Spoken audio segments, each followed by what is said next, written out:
Non, cet homme n'est pas Satoshi Tajiri, c'est Tsunekazu Ishihara, le président de la Pokémon Company. Satoshi Tajiri, c'est lui, l'homme derrière Pokémon, que certains pensent dépasser par son œuvre. Le dirigeant de Game Freak, plus ou moins remplacé par Junichi Masuda. Un passionné de jeux vidéo, frappé par une pluie de rumeurs virales. Une figure de l'ombre, au point que Google ait fini par oublier son visage. On a des bails à translucider. Retour sur Satoshi Tajiri, l'énigme derrière Pokémon.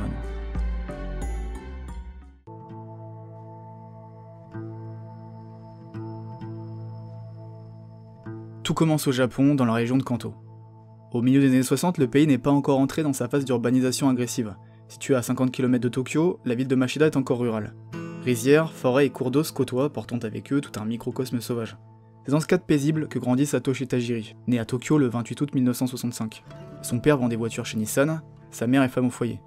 À l'école, le garçon est particulièrement bon, il est considéré comme un élève sérieux, très impliqué dans ses devoirs. En primaire, il s'intéresse aux mangas et se plonge dans les séries télé, et parmi celles-ci, on a Akage ou Ultraman, qui le marquent profondément. Mais plus que tout, Tajiri aime vagabonder dans Mashida pour capturer des insectes. Un passe-temps qui n'a rien d'inhabituel. Dans les années 70, la capture et la collection d'insectes est un loisir répandu chez les enfants japonais. Pendant les vacances d'été, Satoshi y passe des journées entières. Le passe-temps devient une passion, à tel point que ses camarades finissent par l'appeler « professeur insecte ». Enfant, je voulais devenir entomologiste. Les insectes me fascinaient. J'aimais leur façon étrange de se déplacer, ils étaient bizarres. Chaque nouvel insecte était un mystère, et plus j'en cherchais, plus j'en trouvais. Si je mettais la main dans la rivière, j'attrapais une écrevisse. En creusant sous l'eau avec un bâton, je découvrais de nouvelles espèces. ちなみに田尻さんの一番好きなポケモンはニョロモですね。ニョロモン。はい、おたまポテモンって言うんですけど、ね、お腹ぐるぐるのやつですね。はい、そうです。はい。僕は小さい頃よくカエル取ってて、はい、そのオタマジャクシも取って、手で触った時にこうお腹を見ると、はい、こうお腹の中が透けて見えてたんですよね。それですごく驚いたっていうかね。はい、ニョロモはそういう。まあ、少年の時の驚きを象徴したもの感動がこうお腹の渦巻きになっているっていうことで、で愛着があるんですね。虫博士みたいに自分ではこう少し思うぐらいの、まあ、マニアックさで撮ってたわけです。少年に向けたその昆虫の知識とかのガイドブックを読むと、まあ、例えば虫を取るには木に蜜を塗ろうみたいなね、蜜っていうのもねあんまりこうリアルなものじゃないんですよね。蜂蜜を木に塗って本当に食うのかよっていうぐらいのそうですね、疑いがあったんですよ。まあそれでその実際には木の麓に例えば石を置くわけですよ。こういう少し大きめな、そうすると置いたところの石を外すと下にこうクワガタがいるんですよね。あ、その隙間に。そうそう、だからアイデア一つで虫が取れるっていうようなね、と小学生の時にちょっとこうやればできるんだなっていう。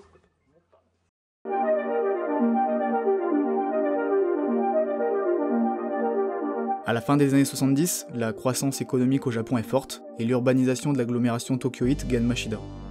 Si la ville est plutôt préservée de la bétonisation, un certain nombre de centres commerciaux et de nouveaux bâtiments voient le jour. Mashida comptait des rizières, de la forêt et des rivières. La nature était partout. Alors le développement a commencé. Tous les ans, des arbres étaient abattus et la population d'insectes faiblissait. Un centre d'arcade se construisait sur un étang. L'image est symbolique. En 78, Tajiri a 13 ans. Ayant délaissé les insectes, il entre pour la première fois en salle d'arcade. Dans les allées sombres bordées de machines fluorescentes, il découvre Space Invaders. Traumatisme. Tajiri est fasciné. Très vite, le garçon passe son temps en salle d'arcade. Space Invaders et ses clones l'obsèdent. Tajiriさん、その今まででゲーセンでどれぐらいつぎ込みました？一回どれぐらい使うんですか？やっぱり1000円や2000円すぐ使ってましたよね、中学生。Après ses cours du soir, il fonce jouer à Missile Command. Il passe aussi beaucoup de temps sur Pac-Man et Dig Dug, qu'il explore en profondeur. Le week-end, il enchaîne parfois des sessions de 12 heures d'affilée. Vu tout ce que le jeune homme dépense, un gérant finira même par lui céder une machine. Naturellement, à cette période, les résultats scolaires de Tajiri déclinent. Ses professeurs commencent à le traiter de paresseux et vont se montrer de plus en plus durs avec lui. Faut dire que le collégien ne fait rien pour arranger la situation parce qu'il lui arrive de sécher les cours pour aller en salle d'arcade.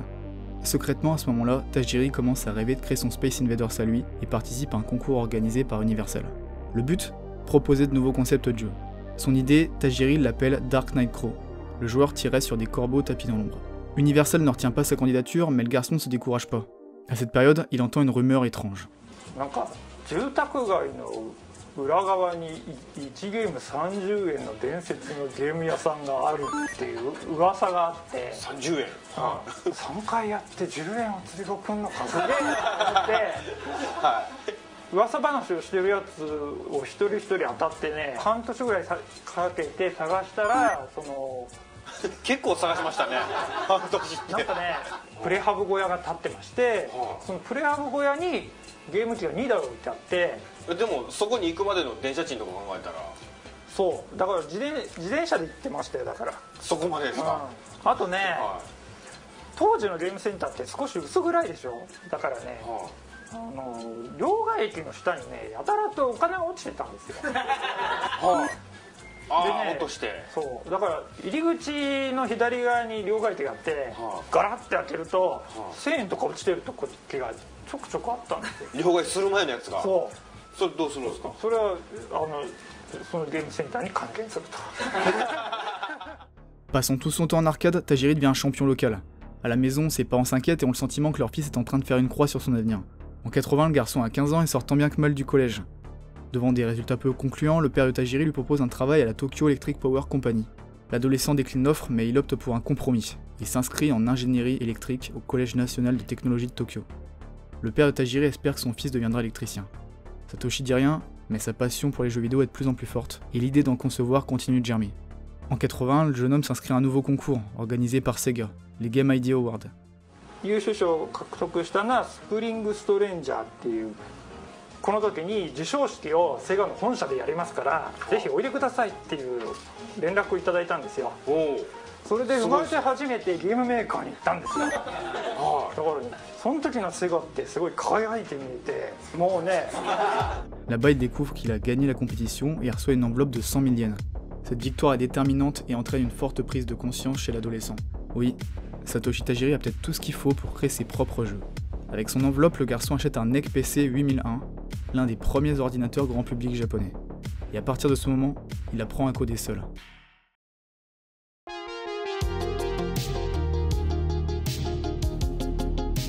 En 83, la vie de Satoshi Tajiri prend un tournant. À 17 ans, son école d'électricien ne le passionne pas et il passe toujours autant de temps en salle d'arcade. L'ennui, c'est que cette passion de plus en plus dévorante a un coût. Pour financer ses parties, Tajiri a une idée, créer un magazine de jeux vidéo, domaine dans lequel il se sent assez légitime pour prendre la parole. Le jeune homme se met au travail. Il écrit ses rubriques à la main, photocopie, puis assemble chaque exemplaire à la graffeuse. De là, il s'oriente vers une petite boutique de dépôt-vente dans le quartier de Shinjuku, à Tokyo. Il y expose le premier numéro de Game Freak. Principalement consacré à Dig Dug, le magazine traite aussi de rumeurs et de légendes urbaines en vogue, une partie intégrante de la culture arcade de l'époque. Les 5 exemplaires de Game Freak s'écoulent en quelques jours. Il faut dire que Tajiri est l'un des premiers à proposer un guide stratégique sur le marché, un genre encore balbutiant en 83. 攻略本としては初めてってことなんですか。そうですね。これを置くとねやっぱ目立つんですよね。1週間後に見に行ったらなくなってたりしてね。あ、だから売り切れるんですか。そうしばらく毎週その創刊号を作るみたいな、そのホチキスで挟むようなその家内製出語業なんですけどね。Devant son petit succès, Tajiri est contacté par un certain Ken Sugimori. Les deux échangent quelques lettres avant que Sugimori ne soit recruté pour s'occuper des illustrations du magazine, qui continue de s'écouler d'ailleurs régulièrement. Très vite, Game Freak passe d'une conception artisanale à une impression professionnelle. Surtout, c'est par le biais de son magazine que Tajiri commence à tisser un réseau dans le milieu du jeu vidéo. À la fin de l'année 83, et par l'intermédiaire d'un des meilleurs joueurs du pays, le studio Namco demande à Tajiri de réaliser une édition spéciale dédiée à leur dernier jeu en date, Xevious. Au moment de la sortie du guide, les ventes explosent et c'est plus de 10 000 exemplaires qui s'écoulent. 始めた時期だったんで、そうするとね、その家に帰るとその郵便屋さんがそのサンタのツタ袋みたいなのにいっぱいにこう郵便為替とか、今日はこんだけとかバーンって置いてるんですよ。で、開けると全部こう1000万点の開放希望とか書いてあって、はっきり言ってね、なんかそっちの方が大変だったんですよ。毎日それだけ届くと、売れるのは嬉しいんだけど、それをこう封筒に入れてゲームの攻略どころじゃなくて、なんか送るだけで人生終わりそうな勢いで家族総出であ、家族で変装したぐらい一家でやってたんですか。そうお妹が封筒に入れるとかね兄ちゃん書いて渡したら妹がそれ書いてってあ、一個のでっかいお膳でこう回し合ってやってるんですか。À 18 ans, Tajiri est donc étudiant et éditeur. Mais à partir de 86, il devient également journaliste pour plusieurs magazines de jeux vidéo, dont l'ancêtre du célèbre Famitsu, le magazine officiel de Nintendo et même l'équivalent nippon de Playboy. En tant qu'expert en jeux vidéo, il intervient aussi à la radio et dans quelques émissions télé. Par sa position, Tajiri joue à tous les jeux qui sortent. Mais plus les titres s'enchaînent, et plus la petite équipe de Game Freak prend conscience que les nouveaux jeux perdent le goût de l'arcade. À 21 ans, Tajiri hack sa Famicom pour en faire un kit de développement et se lance dans la création de son premier jeu vidéo, Quinty. Rejoint par Ken Sugimori et Junichi Masuda, deux collègues de chez Game Freak, le trio passera des nuits entières à coder dans le petit appartement de Tajiri. Conséquence, la parution du magazine Game Freak va se raréfier. Quelques numéros paraîtront en 86 avant que le dernier ne sorte le 13 septembre 87. Après 3 ans de développement et sans le soutien d'aucune boîte de production, Tajiri juge son jeu achevé. En plein boom des jeux de scrolling horizontaux, Quinty est plutôt conservateur, voire rétro, se voyant comme un hommage aux grands jeux à écran fixe du studio Namco. C'est donc tout naturellement que Tajiri se dirige vers ces derniers avec lesquels il avait de toute façon collaboré dans le passé. Quinty sort le 27 juin 1989 et se vend à plus de 200 000 exemplaires au Japon. L'argent récolté sert comme capital de départ au propre studio de Tajiri, une société qu'il nomme en hommage au magazine l'ayant propulsé dans le monde du jeu vidéo, Game Freak.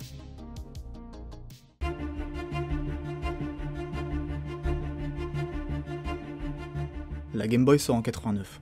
Cette même année, Satoshi Tajiri a 24 ans et se retrouve à la tête d'un studio de développement. Pour faire vivre l'entreprise et payer ses employés, le directeur accumule les contrats avec les constructeurs. Game Freak jongle avec les projets et a largement de quoi faire, mais Tajiri en veut plus et va voir Nintendo pour présenter le concept de sa vie, Capsule Monsters. On dit souvent que l'idée de Pokémon est venue à Tajiri lorsque celui-ci a imaginé un insecte se balader sur le câble Link de la Game Boy. En vérité, il a fallu tout un processus pour en arriver là. 通信ゲームの可能性っていうのは絶対あるっていうふうに、例えばドラクエの2とかかな、を遊んでてすごい低い確率でこうラッキーな道具を拾えるっていうか、モンスターからもらえることがあって、不思議な帽子っていうのがあって、魔法をちょっとこう、そのうちのグラフィックの担当の杉森なんかが2つ持ってたわけで、俺は持ってないわけで、その時のこう不思議な帽子俺も欲しいって思ってた体験と、そのゲームボーイの通信機能っていうのを見た時に、あ、これだ、これでやり取りが帽子のやり取りできるぞっていうようなね帽子ではないですけどね、そうそうそうそう、で帽子的な俺欲しいっていうものを1000や2000考えんとあかんなってその時思ってたので、こういうことやっていうのは見えた。そうそうそう、その欲しいものっては魅力のあるものであると。D'abord sceptique chez Nintendo, le projet sera financé et mis en chantier grâce à Tsunekazu Ishihara et Shigeru Miyamoto. Faut dire que dans le monde du jeu vidéo, Tajiri a 3 modèles. D'abord Gunpei Yokoi, l'homme derrière le Game & Watch et la Game Boy, qu'il considéra par la suite comme une sorte de père. Yuji Horii, le créateur mythique de Dragon Quest. Et enfin Shigeru Miyamoto, le visionnaire derrière Donkey Kong, Super Mario et The Legend of Zelda, qu'il estime comme un modèle inatteignable. Recevoir le soutien de Miyamoto est donc un véritable honneur pour Tajiri. Pokémon est prévu pour 91 et doit être l'un des premiers RPG sur Game Boy. Problème, Tajiri et son équipe n'ont que des concepts abstraits sans aucun plan de route. Bien plus difficile à développer que prévu, Pokémon prendra 5 ans de retard, une période particulièrement sombre pour Game Freak. Manquant de fonds, l'entreprise ne sera pas toujours en mesure de payer ses employés et frôlera plusieurs fois le dépôt de bilan. Plusieurs membres de l'équipe seront obligés de quitter le bateau faute d'un salaire constant. Dans ces moments difficiles, Tajiri fait tout pour maintenir ses projets à flot. Il adopte un nouveau rythme de travail pour un rendement optimal. 24 heures de développement pour 12 heures de sommeil. Il faut dire que Pokémon est l'idéal qu'il a toujours voulu atteindre. Quand vous êtes enfant et que vous avez votre premier vélo, vous voulez explorer des endroits que vous n'avez jamais vus avant. C'est comme Pokémon. Tout le monde partage la même expérience, mais chacun veut en faire quelque chose d'unique. Après 6 années à jongler entre les projets alimentaires et à lutter pour terminer Pokémon, les versions rouges et vertes sortent le 27 février 96. Ironiquement, elles doivent leur succès à une rumeur du Korokoro, annonçant l'existence de Mew.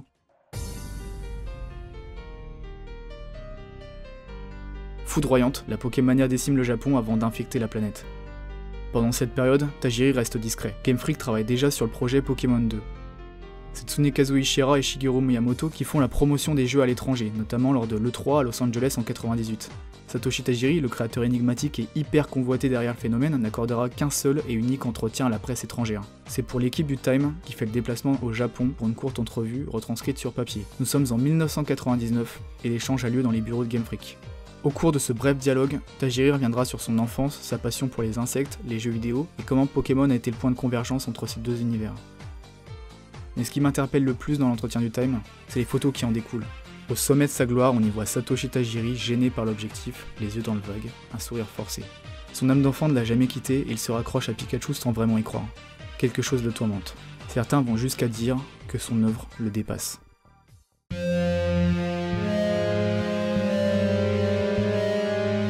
À la fin des années 90, Tajiri est une figure mondialement connue. L'ennui, c'est qu'aux prémices d'internet, l'information peine à circuler, le bouche-à-oreille est fréquent et la barrière de la langue n'arrange rien. De là naissent une quantité de rumeurs, dont certaines encore relayées aujourd'hui. Un retour en arrière s'impose. En pleine Pokémania, Tajiri vit mal la pression de Nintendo et des fans qui ont des attentes énormes pour les prochains jeux Pokémon. Travaillant comme un fou, le directeur est de moins en moins présent en studio, préférant œuvrer depuis chez lui. Junichi Masuda, compositeur et programmeur sur les premiers opus, est alors promu au rang de co-directeur pour accélérer l'aboutissement de Pokémon Or et Argent. Du coup, quand Tajiri donne son interview au Time en 99, il est exténué. Ça fait 3 ans qu'il bosse comme un malade pour créer des jeux au moins aussi bons que leurs prédécesseurs. En voyant Tajiri dans cet état, le reporter américain brosse alors un portrait peu flatteur, évoquant un homme de 34 ans fatigué, aux yeux injectés de sang. Et l'image du créateur de Pokémon ne s'arrange pas quand celui-ci évoque son rythme de travail atypique. C'est vers cette période que commence à fleurir une rumeur troublante. Satoshi Tajiri serait atteint du syndrome d'Asperger. Alors cette forme d'autisme n'entraîne aucun déficit intellectuel. Au contraire, les personnes atteintes d'Asperger sont souvent très intelligentes. En revanche, elles trouvent des difficultés avec les interactions sociales. Surtout, elles développent des comportements obsessionnels et répétitifs. Le lien avec Tajiri semble tout fait. Enfant, il capturait et collectionnait des insectes avec une implication sans égale. Adolescent, il était capable de passer 12 heures en salle d'arcade pour venir à bout des jeux les plus difficiles. Et enfin, à chaque projet mené, Tajiri a toujours montré un acharnement hors du commun, quitte à travailler de 24 à 26 heures d'affilée. La suite des événements ne fait qu'accentuer le flou autour de Tajiri. Avec les versions Ruby et Saphir, Junichi Masuda endosse seul le rôle de directeur sur les jeux Pokémon et se charge de la communication de Game Freak. Tajiri est relégué au rang de directeur exécutif, une fonction assez obscure qui ne garantit plus vraiment son implication sur les jeux. En 2004, à la sortie des remakes de première génération Pokémon Rouge Feu Vert Feuille, Tsunekazu Ishihara assure à la presse que Tajiri a participé au projet en validant chacune des décisions. Pourtant, le retrait de Tajiri par rapport à Pokémon ne fait que s'accentuer. De directeur exécutif, il passe à producteur exécutif en 2006. Game Freak ne communiquant pratiquement pas, impossible de savoir si Tajiri a été écarté de l'entreprise ou non. De plus en plus, le personnage interroge, et les rumeurs continuent de pleuvoir. Le 30 octobre 2010, certains vont jusqu'à prétendre que le créateur de Pokémon serait décédé. Une rumeur qui frappera une nouvelle fois en mars 2011, après le séisme tragique au Japon. Maintenant, une question se pose. Quelle est la part de vérité dans tout ça ?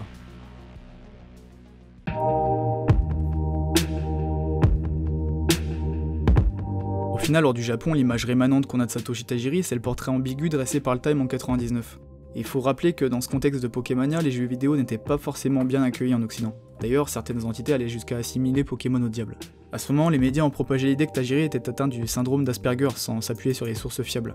Une information reprise par Laurie Mortensen pour la biographie de Tajiri, qu'elle avouera plus tard avoir dénichée sur Wikipédia. La puissance de la désinformation est énorme. Nintendo a bien essayé de démentir les faits dans un communiqué, mais celui-ci est pratiquement passé inaperçu. Ce qui continue d'alimenter les théories en tout genre, c'est le fait que Tajiri soit médiatiquement inexistant dans le monde occidental. Ce qu'on ignore, c'est que c'est pas le cas au Japon. Et je trouve ça intéressant de voir comment il est perçu là-bas et quelles sont ses valeurs. Tajiri-sanが好きな漫画はありますかね？栄光なき天才っていう、ロングジャンプに連載してた。あ、昔の人の。そうヤンジャンの。あれはね、やっあった。ぱりね、車作った努力と栄光のが人生を作るっていうようなね。Le parallèle est évident. Tajiri a changé le monde du jeu vidéo tout en restant dans l'ombre. En interview, il explique aussi qu'il a beaucoup de respect et d'admiration pour le cinéaste indépendant John Waters, auquel il a tendance à s'identifier. Non pas pour leurs œuvres, mais pour leur parcours. L'un et l'autre sont des autodidactes et ont démarré leur carrière avec des bouts de ficelle. Faut aussi savoir que Tajiri est une personne avec beaucoup d'humour. Quand ses collègues lui ont demandé de designer des monstres plus polygonaux, le gars a voulu faire une blague et a créé une créature tout en polygone. Au final, c'est devenu Porygon. Enfin, concernant sa position chez Game Freak et son rôle de producteur exécutif, on peut tout simplement dire que Tajiri est passé de mécanicien à gérant de boutique. Après des années à travailler comme développeur, il a pris du recul et aujourd'hui il s'est écarté de Pokémon. ce qui ne l'empêche pas de se lancer de nouveaux défis. Parce que oui, quoi qu'on puisse croire sur lui en Occident, le créateur de Pokémon est le genre de personne à constamment s'imposer de nouvelles contraintes. Au Japon, Satoshi Tajiri est vu comme un leader charismatique, quelqu'un qui s'est fait seul. Et c'est pas pour rien qu'en 2011 il a reçu le prix spécial du CEDEC pour son travail sur Pokémon. C'est pas pour rien non plus qu'un manga dédié est sorti en mai 2018 pour familiariser les plus jeunes à cette figure d'exception. L'histoire de Tajiri reste un exemple de persévérance et de passion. 最後の質問です。田尻さんにとってゲームって何ですか？僕にとってゲームは人生そのものです。These bitches want Nike.